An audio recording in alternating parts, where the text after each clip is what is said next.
Tom Cruise, c'est une personnalité très dérangeante. Par exemple, lors de son passage chez David Letterman, il raconte avec un enthousiasme non dissimulé comment il a coupé l'oxygène à un gars en plein vol. Un jour, on volait au-dessus du Colorado à une altitude où il fallait respirer avec de l'oxygène. Et quand on est monté plus haut, j'ai réalisé qu'on ne pourrait pas tenir longtemps à cette hauteur parce que j'avais plus d'oxygène. Alors il fallait qu'on redescende. Et là, avec mon copilote, on s'est dit, si on coupe l'oxygène au gars qui était assis derrière moi, on aura plus d'oxygène pour tenir plus longtemps.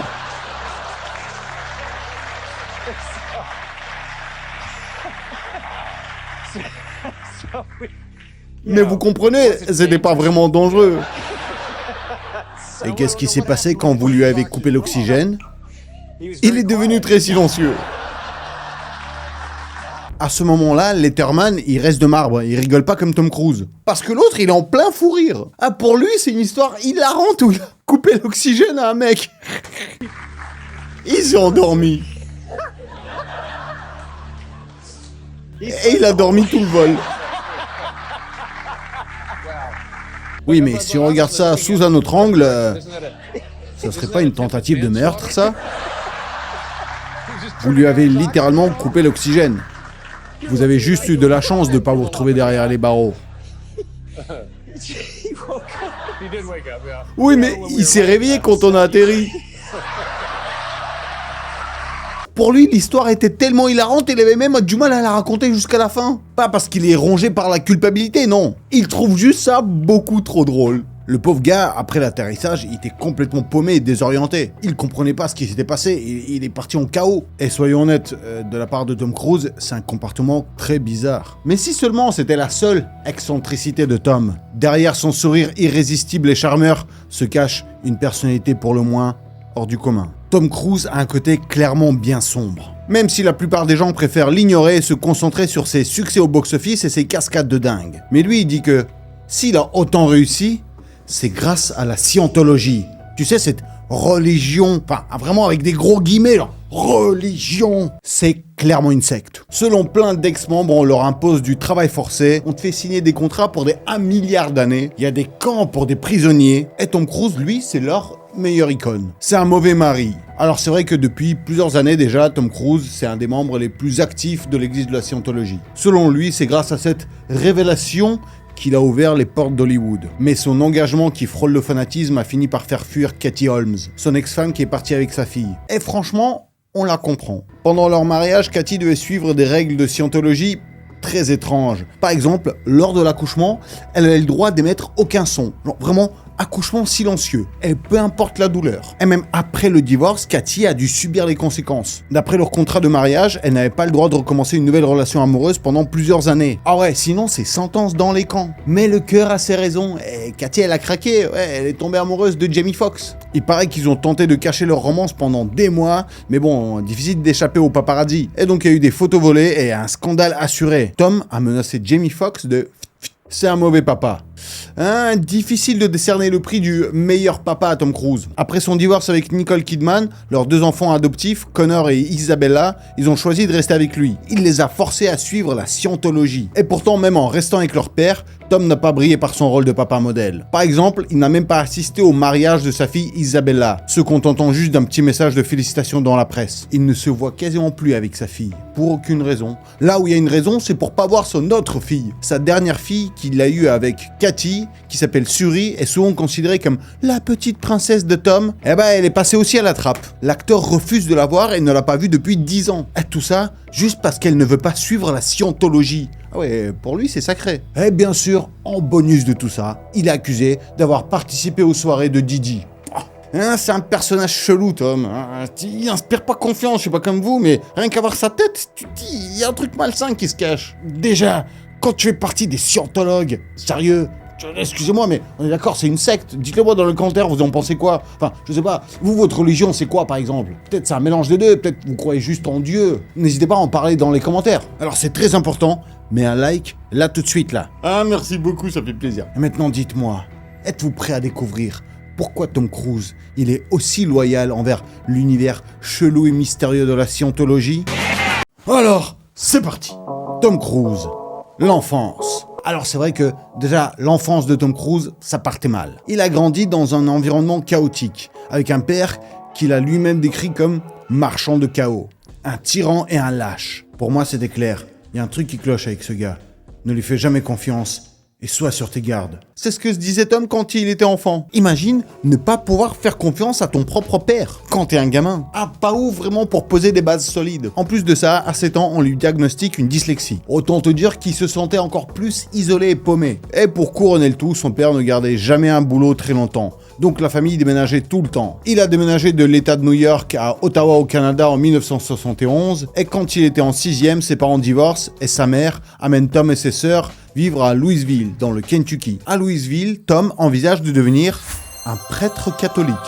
Ouais, pas vraiment ce que t'attends à entendre du futur acteur de Mission Impossible. Un de ses potes à l'époque, il racontait, Tom avait une foi catholique super forte. On allait à la messe, on passait du temps dans la chapelle et on adorait écouter les histoires des prêtres. On trouvait leur vie géniale et on voulait faire comme eux. Mais bon, le chemin vers la sainteté a vite pris un détour. Les deux compères se sont fait attraper en train de piquer de l'alcool et boire dans les bois. Et à ce moment-là, même si l'école catholique l'appréciait beaucoup, ils l'ont viré. Et donc on comprend maintenant d'où vient cet amour pour la scientologie. C'est que sans une image de papa, il commençait à se tourner vers la religion. Il cherchait en fait des règles à suivre dans sa vie, vu que son papa ne l'a pas éduqué. Les premiers rôles au cinéma. Après le lycée, Tom savait que son avenir c'était dans le cinéma. Dès sa première année, il a passé des auditions à Hollywood et il décroche un petit rôle dans le film Un amour infini. Son physique et son charme ont rapidement attiré l'attention, ce qui lui vaut un rôle secondaire dans le film Taps. Débutant dans l'industrie, Tom avait soif d'apprendre. Le premier vrai film sur lequel j'ai travaillé, c'était Taps.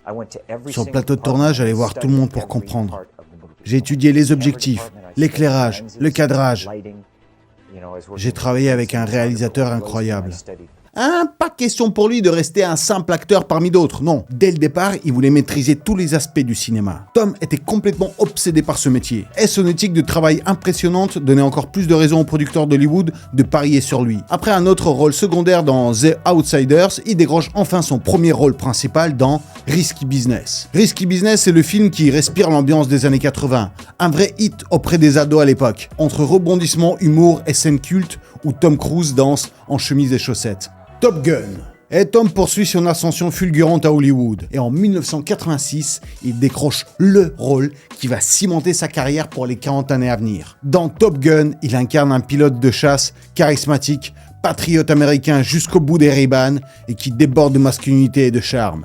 Top Gun, c'est un énorme succès qui a rapporté 357 millions de dollars. Ça propulse Tom Cruise au rang de superstar de la pop culture. Grâce à lui, les lunettes de soleil Aviator deviennent le must-have de la mode des années 80. Et l'armée américaine connaît une de ses plus grosses croissances de recrutement auprès des jeunes après la sortie du film. La découverte de la scientologie. Mais derrière le glamour et les succès, Tom vivait des moments très difficiles. À 22 ans, en plein tournage de Top Gun, il réalise un rêve d'enfant, devenir pilote. Je me suis dit, c'est maintenant ou jamais. J'ai pris quelques leçons, et puis j'ai laissé tomber. Tom avouait plus tard qu'il avait du mal à se concentrer. Je lisais une page, et quand j'arrivais à la fin, j'avais oublié tout ce que je venais de lire. Je devenais nerveux, anxieux, frustré.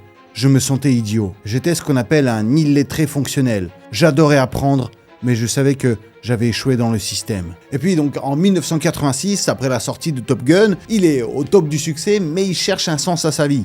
Et c'est là où un pote à lui parle de la scientologie et lui passe un livre à lire. Le livre de Ronald Hubbard, le fondateur de cette religion. Premier mariage. Et c'est aussi à ce moment-là que la vie de Tom Cruise change non pas seulement du côté professionnel, mais aussi du côté du cœur. C'est en 1987 qu'il se marie pour la première fois avec l'actrice Mimi Rogers. Leur mariage n'a duré que 3 ans, mais Mimi lui a laissé un héritage, disons, particulier. C'est elle qui l'a introduit à l'église de la scientologie. En fait, son père était une figure très influente, et clairement, cette rencontre a marqué un tournant décisif dans la vie de Tom. Un petit mariage, mais un impact énorme. Qu'est-ce que la scientologie ? Alors, petite pause dans la vie de Tom Cruise pour parler de cette fameuse organisation qu'on appelle la scientologie. Surtout pour ceux qui en entendent parler pour la première fois. La scientologie, c'est pas un truc qui date du Moyen-Âge, non. Ça a été fondé en 1954. Pas par un prophète ou un saint, non, juste par un écrivain de la science-fiction, Ronald Hubbard. Un gars qui visiblement savait comment faire de l'argent. Ah oui, parce que la scientologie, c'est à 100% une histoire commerciale.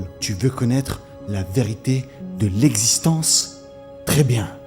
Mais pour ça, d'abord, il faut sortir ton portefeuille. En plus des frais d'adhésion, tu dois payer pour des séances de clarification spirituelle. Et si t'as pas tout compris du premier coup, y a pas de souci, tu repayes. La scientologie, c'est un peu comme un mélange de science-fiction et de développement personnel, mais version extrême. Déjà, au cœur de cette religion, il y a l'idée du tétane. En fait, c'est une sorte de être spirituel immortel qui vit à l'intérieur de nous. Et selon le fondateur, chaque personne est en fait un tétane avec un potentiel infini. Mais ce potentiel est bloqué par des expériences négatives qu'ils appellent des engrams, accumulées au fil de nombreuses années passées. En gros, on est des êtres surhumains parfaits, mais à cause des expériences négatives que tu as vécues, en fait, ça t'a diminué et t'es devenu un peu un incapable. Et donc, le but de la scientologie, c'est de libérer ton tétane, le débarrasser de tous les engrams pour atteindre un état qu'ils appellent clear. Et une fois que t'es clear, tu passes à un niveau supérieur, tu deviens un super-héros. On te promet des trucs assez fous, genre tu es capable de faire de la télépathie. Tu peux quitter ton corps avec tous les sens en éveil. Tu peux faire de la télékinésie et déplacer des objets avec la pensée. Vous voyez, contrairement à toutes les autres grandes religions, c'est tu dois te soumettre à une divinité. Bah là, dans la scientologie, c'est toi le dieu. Ou en tout cas, tu peux le devenir si tu deviens clear et si tu payes suffisamment d'oseille. Ah ouais, tu peux devenir un super scientologue. Les auditions scientologiques. Tom Cruise, il est connu pour avoir repoussé les limites humaines. Apprendre à piloter un avion de chasse, escalader la plus haute tour du monde sans sécurité, ou réaliser des cascades incroyables à la chaîne. Beaucoup pensent qu'il attribue ses exploits à son parcours en scientologie et au fait d'être clear. Mais atteindre le niveau de clear, c'est pas une balade de santé. Et puis ça coûte une fortune. Pour devenir clear, tu dois passer par un processus appelé audition. C'est un auditeur formé qui t'aide à revisiter ton passé pour supprimer tous les fameux engrams, ces expériences négatives qui, selon eux, te bloquent. Et pour ça, ils utilisent un appareil appelé e-mètre. Ce truc mesure la résistance électrique de ta peau, censé indiquer la présence de ces fameux engrams. Pendant une session, tu tiens à ces deux cylindres métalliques reliés à l'e-mètre qui envoie un léger courant électrique à travers ton corps. L'appareil capte les vibrations de résistance électrique et les scientologues interprètent ça comme des changements dans ton état mental ou spirituel. L'auditeur en profite pour te poser des questions, souvent très personnelles et parfois même intrusives, pour t'aider à creuser dans les recoins les plus sombres de ton esprit et de ton âme. Mais voilà, là où ça devient flippant, c'est que ces séances ressemblent parfois à des interrogatoires. Les questions posées sont orientées et peuvent pousser à dévoiler les secrets profondément enfouis. Ils gardent tous ces secrets sombres pour te faire du chantage ensuite lorsque tu veux quitter leur secte. Parce que tout est enregistré et tout est filmé. Et dès la création de son église, Ronald Barr, il a tout de suite joué les malins. Il n'a pas commencé à chercher à recruter monsieur et madame tout le monde, non.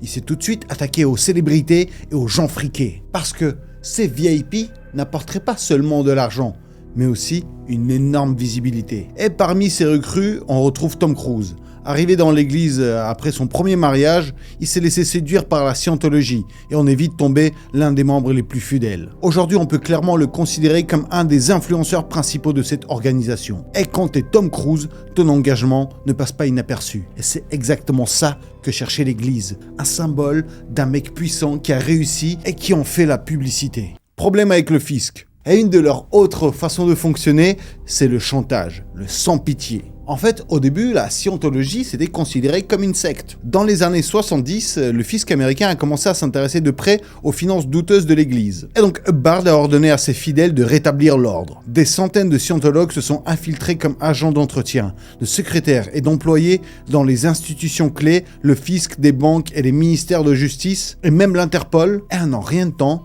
ils ont volé toutes les preuves compromettantes contre Hubbard, ils ont falsifié des documents et ont transmis à leurs leaders toutes les infos sensibles qu'ils avaient collectées. Et en utilisant la pression, le chantage et des menaces, ils ont réussi à obtenir un statut de religion officielle et donc un statut d'exonération fiscale. Ce qui signifie qu'ils ne payent ni impôt sur le revenu, ni taxes foncières. Ils ont pu accumuler une fortune colossale, tout en échappant aux obligations fiscales habituelles. L'oseille de la scientologie. On estime que l'église de la scientologie en générait entre 1 milliard et 3 milliards de dollars. Alors tout d'abord, c'est les dons. Donner de l'argent à une église, c'est courant. Et la scientologie vise stratégiquement des membres ultra riches, célébrités, superstars d'Hollywood. Et on peut donc imaginer imaginez que ses dons atteignaient facilement des millions. Ensuite, il y a les séances d'audition dont on a parlé qui coûtent une fortune. Avant d'atteindre l'état de clear, il y a des étapes à franchir et chaque niveau spirituel a un coût estimé. Et les dépenses varient selon les besoins de la personne. Et pour atteindre le statut de clear, ça pourrait coûter entre 100 000 et 500 000 $ par séance d'audition. Oui, devenir éclairé, ça a un prix, et pas un petit. Réussite dans la carrière. Allez, revenons à Tom Cruise. À la fin des années 80 et au début des années 90, Tom Cruise restait discret sur ses liens avec la scientologie. Son objectif principal, c'est faire exploser sa carrière. Et il a réussi avec brio. Après Top Gun, il a enchaîné les chefs-d'œuvre. La couleur de l'argent, Cocktail, Rain Man, Jour de tonnerre, à chaque fois c'était un carton monumental. En 1988, il devient la plus grande star du box-office. Et aujourd'hui encore, il figure dans le top 6 des acteurs les plus rentables de l'histoire, avec ses films ayant rapporté un total de 12,2 milliards de $. Tom Cruise c'était le package complet, un héros charismatique, capable de réaliser ses propres cascades, doté d'un physique parfait, et selon les équipes de tournage, un gars humble, honnête et sincère. Beaucoup le considéraient comme un humain idéal. Et pourtant, il y avait un mystère profond chez lui, presque dérangeant, qui le rendait encore plus attractif. Vous avez une des meilleures réputations d'Hollywood. Tout le monde dit que vous êtes super poli et généreux. Et moi qui vous ai interviewé plusieurs fois, j'ai l'impression que vous gardez toujours une certaine distance. Mais pourquoi? Moi, je pense que je vous laisse plutôt bien m'approcher. Vous diriez que vous cachez des choses? Que vous protégez une part de vous?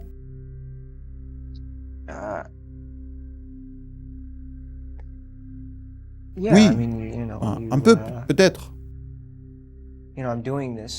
Vous savez, je fais ces interviews pour promouvoir des films. Vous pouvez poser toutes les questions que vous voulez, mais il y a certains sujets dont je n'ai pas envie de parler. Et honnêtement, je crois que ce sont des choses qui n'intéressent pas vraiment les gens. Changement de boss des scientologues. En 1986, Ronald Hubbard, le fondateur de la scientologie, est décédé, laissant sa place à David Miscavige. Le vendredi 24 janvier, Ronald Hubbard a abandonné le corps qu'il avait utilisé durant cette vie pendant 74 ans, 10 mois et 11 jours. Ce corps, qui avait servi à faciliter son existence dans cet univers chaotique, avait cessé d'être utile et était même devenu un obstacle à son travail. Un discours un peu étrange, non? Donc après la mort de Hubbard, David Miscavige a pris les rênes de la scientologie, mais aussi a pris une place très spéciale dans la vie de Tom Cruise, devenant une sorte de figure paternelle pour lui. Miscavige n'a pas seulement partagé des moments de détente avec l'acteur, il l'a aussi soutenu pendant son divorce avec Mimi Rogers, divorce qui ne se serait pas fait sans son influence. Il a également aidé Tom à conquérir le cœur de Nicole Kidman.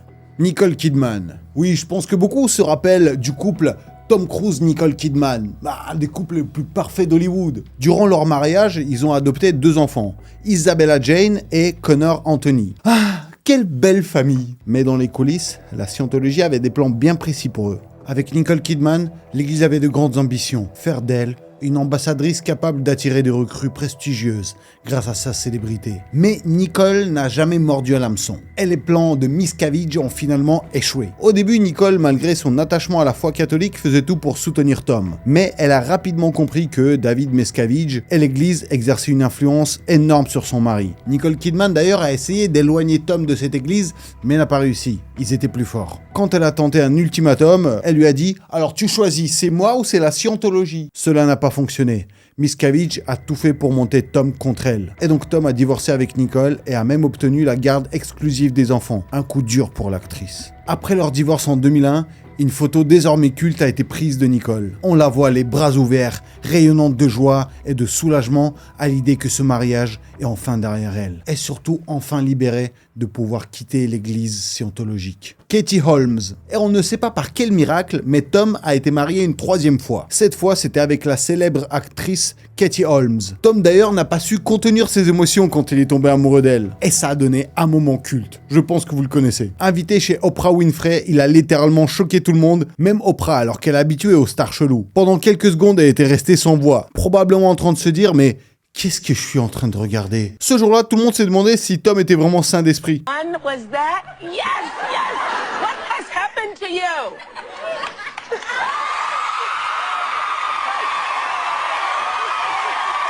That's how I feel about it.